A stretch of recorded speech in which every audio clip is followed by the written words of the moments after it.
जैन साथियों, आपका अपने यूट्यूब चैनल में हार्दिक स्वागत है। साथियों, आज हम आगामी राष्ट्रीय मीन्स कम मेरिटशिप एग्जाम को लेकर परीक्षा के लिए अत्यंत महत्वपूर्ण प्रश्न और उनके उत्तरों पर चर्चा करेंगे। ये जो प्रश्न हैं आगामी परीक्षा को लेकर बहुत ही इम्पोर्टेंट हैं और इनसे जो है परीक्षा में सवाल पूछे जाने की संभावनाएं अत्यधिक हैं। साथियों, जैसे कि आप जानते हैं, परीक्षा में आपको कुछ इस प्रकार का पेपर मिलेगा। इस पेपर के दो भाग होते हैं।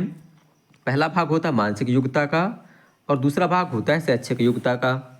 जो मानसिक योग्यता का भाग होता है, इसमें 90 प्रश्न पूछे जाते हैं, 90 मिनट का समय होता है और कुल 90 अंक का होता है।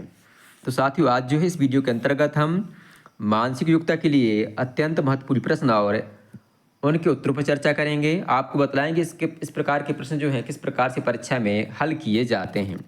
तो आइए साथियों, देखते हैं मानसिक योग्यता के महत्वपूर्ण प्रश्न और उनके हल करने के तरीके। साथियों, प्रश्न है, हमें बतलाना है कि प्रश्नवाचक चिन्ह के स्थान पर कौन सा अल्फ़ाबेट आएगा। आप देख पा रहे हैं कि जैसे हमने एक्स में एक्स लिखा है, एक्स के बाद यहाँ बी लिखा हुआ है, बी के बाद एफ लिखा हुआ है। जैसे हम लिखते हैं अल्फ़ाबेट में एक्स, वाई, जेड, फिर मान लो शुरुआत से फिर ए आएगा, फिर बी आएगा, अर्थात एक्स में हमने 4 जोड़ दिया तो क्या आ गया, बी आ गया। इसी प्रकार से बी में हमने 4 जोड़ा तो एफ आया, बी के बाद आता सी, डी, ई और फिर एफ। तो बी में हमने 4 प्लस किया तो क्या आ गया, एफ। इसी प्रकार से एफ में 4 प्लस किया तो आया जे, और हम जे में 4 प्लस करेंगे तो आएगा एन। जे के बाद के, एल, एम और एन। इस प्रकार से हमारा सही उत्तर होगा ऑप्शन तीसरा। अगला प्रश्न है, इसमें हमें बतलाना है कि जो प्रश्नवाचक चिन्ह है इसके स्थान पर कौन सी संख्या आएगी। तो सबसे पहले हमें करना क्या होता है कि जो अंदर संख्याएं दी गई हैं इनको हमें पता करना है कि किस नियम के अनुसार यहाँ पर आई हैं। तो आप देख पा रहे हैं कि जैसे यहाँ 25 लिखा हुआ है तो 25 का वर्गमूल आया 5। यहाँ पर 49 लिखा हुआ है तो इसका वर्गमूल 7 आया। यहाँ 36 है, इसका वर्गमूल 6 आया। और यहाँ पर 64 है, इसका वर्गमूल आया 8। अब हम इन तीनों को चारों को जोड़ देते हैं तो आप देख पा रहे कि इनका जोड़ जो है कितना आया, 26। ये अंदर दिया हुआ है। तो इसी प्रकार से हमें जो है यहाँ 25 लिखा हुआ है तो 25 का वर्गमूल 5, 64 है तो यहाँ 64 का वर्गमूल 8, 36 है तो 36 का वर्गमूल 6 और 144 है इसका वर्गमूल 12 है। इस प्रकार से इन सब का जोड़ आएगा 31। इस प्रकार से जो है इस प्रश्न का सही उत्तर होगा ऑप्शन पहला। अब अगला प्रश्न है, इसमें हमें फिर बतलाना है कि प्रश्नवाचक संख्या के स्थान पर या प्रश्नवाचक चिन्ह के स्थान पर कौन सी संख्या आएगी। तो हमें देखना है कि यहाँ पर जो है अंदर 20.5, 27.5 किस नियम के अनुसार आए हैं। तो हम देख पा रहे हैं कि जैसे यहाँ 11 है, 13 है और 17 है।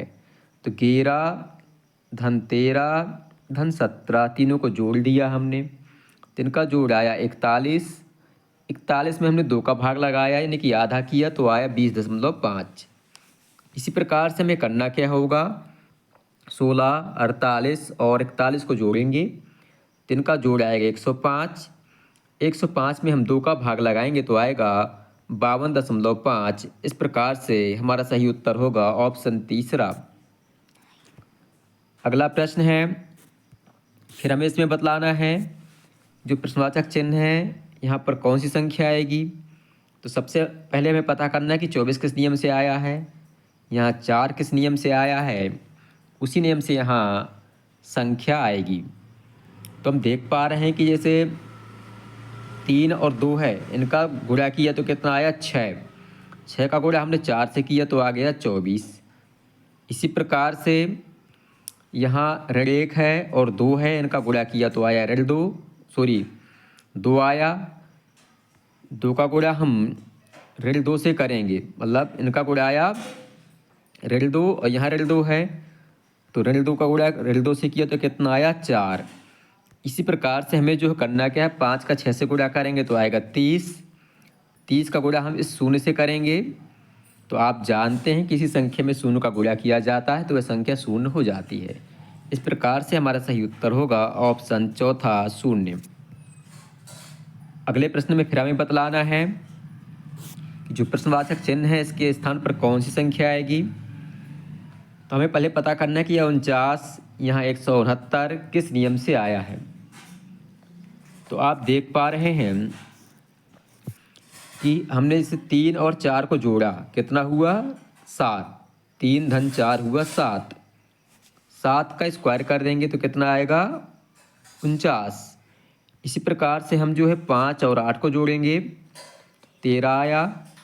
13 का स्क्वायर किया यानी कि वर्ग किया तो 169 आया, यहाँ लिखा हुआ है। इसी प्रकार से हमें करना क्या है, 7 और 10 को जोड़ेंगे तो आएगा 17। 17 का स्क्वायर करेंगे तो आएगा 289। इस प्रकार से ऑप्शन तीसरा हमारा सही उत्तर होगा। साथ ही ये प्रश्न जो है बहुत ही इम्पोर्टेंट है और निश्चित रूप से परीक्षा में सवाल यहाँ से पूछे जाते हैं। अगला प्रश्न है, फिर हमें बतलाना है कि यहाँ पर जो चिन्ह बना हुआ है प्रश्नवाचक, यहाँ पर कौन सी संख्या आएगी। तो हमें फिर से पता करना है कि यहाँ 20 और 90 किस नियम से आया है। तो आप देख पा रहे हैं कि जैसे कि यहाँ 2 है, यहाँ 4 है।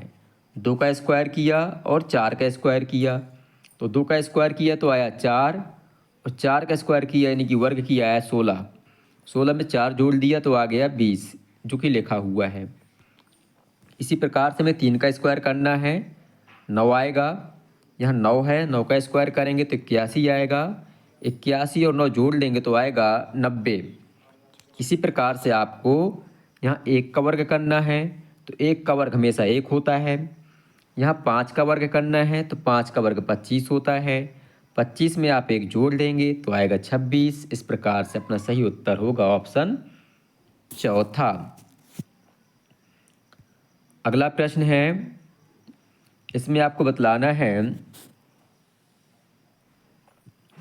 कि यहाँ पर जो प्रश्नवाचक चिन्ह है यहाँ पर कौन सी संख्या आएगी।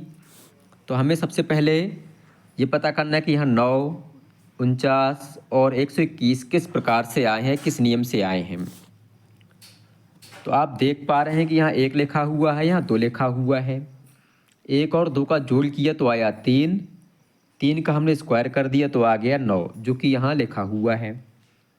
इसी प्रकार से यहाँ 3 है, यहाँ 4 है। 3 और 4 का जोड़ किया तो आया 7। 7 का स्क्वायर किया तो आया 49, जो कि यहाँ लिखा हुआ है।